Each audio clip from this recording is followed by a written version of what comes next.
Hi guys, it's Joel here again, and I'm so excited to get rid of my stupid, junky Kawasaki 650 engine because Jet Ski Brothers sent me something good. It's finally something I can get on with my life with.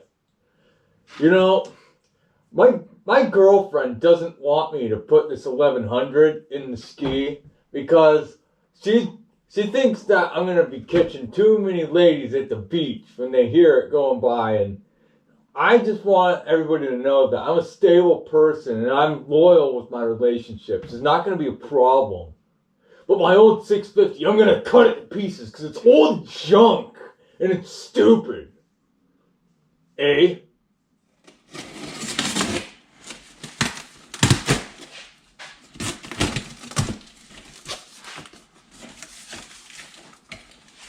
Yep, I knew what it was. An 1100 ZXI exhaust manifold that appears to be in good condition.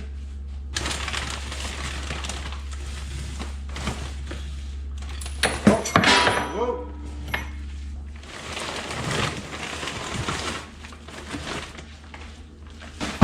This bad boy. Man, that's a big chunk of metal right there.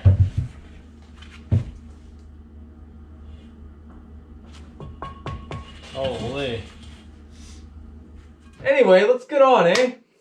So, I've got this here engine, which I am assured is to be in the most exquisite condition, ready for my X2. And I'm here to tell you that I'm so ready to be done with this little piece of junk mousetrap 650 engine. I'm actually certain I'm going to throw it away. I'm going to throw it off a cliff and make room for this big, beautiful 1100 that the Jet Ski Brothers sent me. I've been playing around a little bit and stripping some stuff down. I've decided that I'm not going to be using these reeds. I'm going to get 2 new reeds. I could just clean these up and reuse them, but it would bother me that these were all pitted and kind of gross. These are the reeds that came out of them, and they would definitely need to be replaced. This one is completely blown through, and they're all cracked. The Jet Ski Brothers have verified that these two were off of their 900, and yeah, if you haven't seen the video where Josh pulled that apart, go have a look. It's pretty gross. Anyway, these are going in the trash. I've also been playing with some wiring, and I decided that I'm actually not going to use the E-box. I know that's probably going to be controversial, and yeah, some people are probably going to say that it just plain won't work, but I'm going to do it anyway.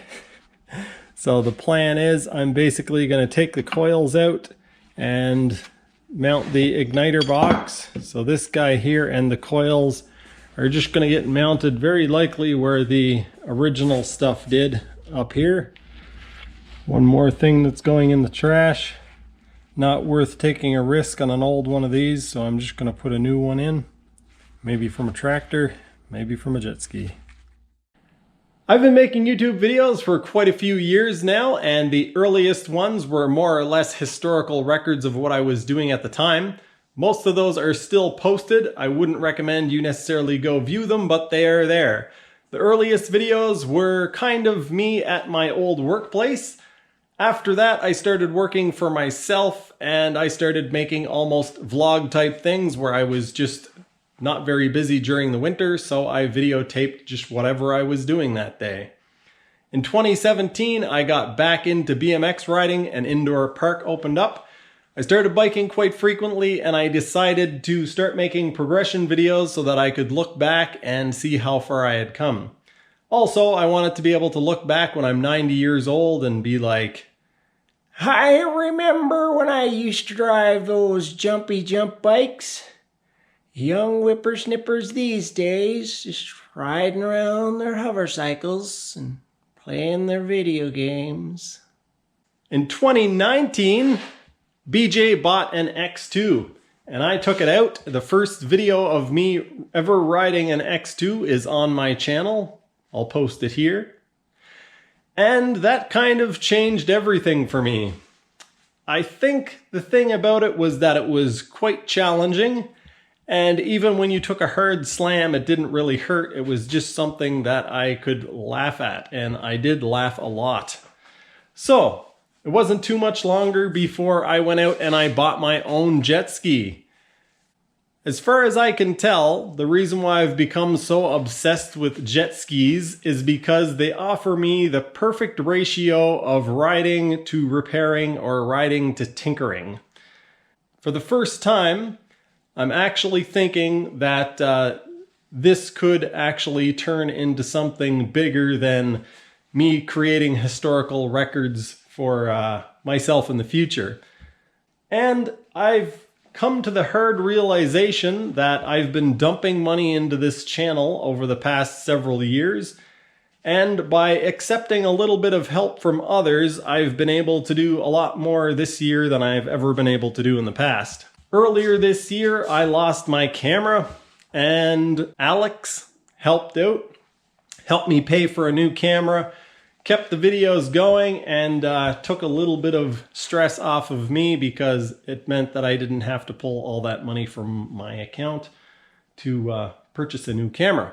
Hi You, or Sal, one of my other YouTube viewers, ended up noticing that I was having problems with my carburetor, and he sent me a rack of 1100 carbs. I put that carb on and I was able to keep running, and I was able to make videos of it. The last thing is the Jet Ski Brothers sending me this 1100 engine. This is going to be the most exciting, biggest, craziest project that I've ever done on this channel, and it wouldn't have been possible without the help of others. I do not have the funds, I do not have the resources to dig into my own pockets and make something like this happen. That is, if I want a place to live, and it's hard to work on jet skis if you don't have a place to live. The reason why I made you guys sit through this rant is because I've recently created a few options for those of you who want to support me to do so. I completely understand that not everybody who watches my videos is able to support me financially, as I am currently not able to support my favorite YouTubers. This has been a bad year for a lot of us, and I absolutely do not want anyone to put their livelihood at risk to support what I do on this channel. You can support me by being active in the comments and letting me know if I've inspired you or helped you in any way. For those of you who can help me financially, I've created a Patreon account and an Amazon wish list. The information for both of these can be found in the description of each video, and you can also find the banner for my Patreon account and the homepage on my YouTube channel. I will continue making typical Joel content, and hopefully with the support of a few viewers, we can do some really exciting things together. You can check out my Patreon account for what I have planned. Thanks for listening. Hello, YouTube. It's me, Joel Arsenault here.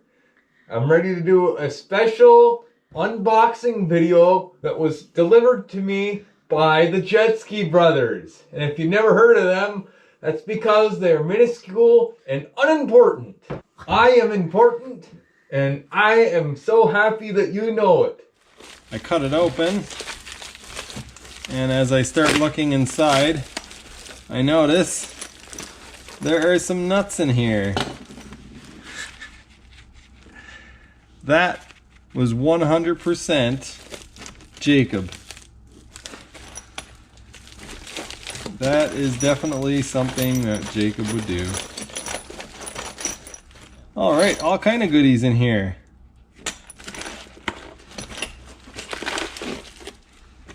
Jet Ski Brothers for the win. Cool. I forget why I opened this now. Oh yeah, I wanted to see how well these actually lined up. I don't think it's very well. I think the port matching on these is pretty atrocious.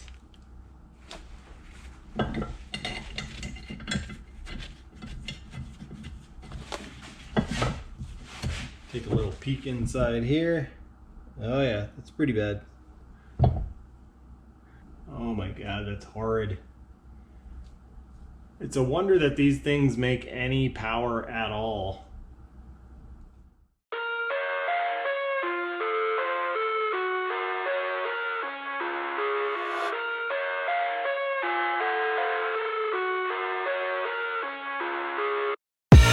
I live inside my own world of make-believe. Kids screaming in their cradles, profanities. I see the world through ice covered in ink and bleach. Cross out the ones who heard my cries and watched me weep. I love everything. Fire spreading all around my room. My world's so bright, it's hard to breathe, but that's alright. Hush. Alright YouTube, I got a little bit more done than I expected. My head still isn't feeling great, but I was able to remove a bunch of the studs from the engine. Also, I just recorded an Instagram clip of me kind of showing how the engine fits. I did place it in. 2 of the bolt holes on the bed plate line up with the 650 plate, and that seems to set it in a pretty good position. The exhaust is kind of going to be the trickiest part of all of this, and I think what I'm going to do is cut a hole here through the footwell, and I'm actually going to make a bit of a power bulge. I'm going to cut the whole footwell out. I'm going to put the exhaust in and fiberglass it back with a bulge here and then re-fiberglass the floor in. Actually, now that I say that, I think probably what I will do is cut it out here. And then my plan, I was looking at it the other day before I even got the engine. And I think what I want to do is have the exhaust exiting in here. I don't want it coming out through here, and I don't want it coming directly out through the back. So I think what I'll do is have it shooting out basically in towards the pump. You guys can all tell me why that won't work, and if it's a actual legitimate reason, then maybe I'll think of a different way. But yeah, that's the plan as of now. What I'll probably do is cut a patch out here to give me access here, and then I'll use something to tunnel the foam, and then I'll cut a patch out here. The reason why I'm considering putting a bulge here, or a power bulge here, is because I've never ridden, as far as I can remember, I've never ridden with my feet up here. You just don't do that. I'm always riding with my feet way back here. At the most, I might ride up here, and if I'm trying to get way forward on it, maybe here. But you kind of, yeah, you just don't put your feet up in here. You don't stand in here. And because I'm a freak, I would probably do the same thing on the other side so that it matched. Because if I was riding along and there was a bulge on one side and not the other, it would mess with my head. So yeah, that's the idea as of now. That might change when I start cutting in there, or if you guys give me other ideas. But that is the plan as of now, if you want to call it a plan. I'm going to weigh the exhaust system now because I can tell that it's fairly heavy, but even knowing that it's heavy, I think it's still going to surprise me how much it actually weighs. So I'm going to just put piece by piece on the scale. Oh man. I don't know how accurate that is, but it says it's 20 pounds, a little over 20 pounds without any hardware or anything. So yeah, that's quite the weight. 20 pounds just an exhaust. That's without any water in the chambers, and that's without any of the hardware, and there's quite a bit of hardware. So in the future, I would like to build a pipe for this thing. I don't think I would necessarily try to build a crazy performance pipe because there's not nearly enough room in there. But I would like to build something that shaved a few pounds off of it, because that is kind of ridiculous. On top of doing my initial fitment and testing out my brain to see if it still works somewhat properly, I came up with a short list of things that I need for the engine. I think I already made a video talking about how I was going to bore out the cylinders. So yeah, I need 2 reeds, one coil, but I'm probably going to get 3 coils just because I don't want to be stuck out on the water because of a bad ignition coil. I need a complete crankshaft. I need a set of pistons, but I'm going to wait on those because I'm going to try to bore it out, and if I mess up boring it out, then I will send it off and have somebody do it properly. And I need the bushing for the starter Bendix because it's cracked in the case. And I also need the bolts for the exhaust system. So the guy who sent me the exhaust sent 4 of the bolts. I need 4 more bolts. And I'm going to need also, I think, nuts for the to hold the cylinder, the case, and some other things. But this is my short list for now. And yeah, that's that. Joel, you shouldn't have said that it's an 1100. Wait. Can we just bleep it out? I don't know what I'm doing. I already know it's an 1100 because they told me. Yeah, you know, but now you ruined it for everybody who was going to see the unboxing. Well, they all watched the Jet Ski Brothers video. That's true, I think. No, because remember, they're puny and minuscule. Well, Jet Ski Brothers is a puny and minuscule channel, but I told them to watch the video, and if they're any devout followers of me, then they watched the Jet Ski Brothers video. God. Okay, good. I think we're done with that.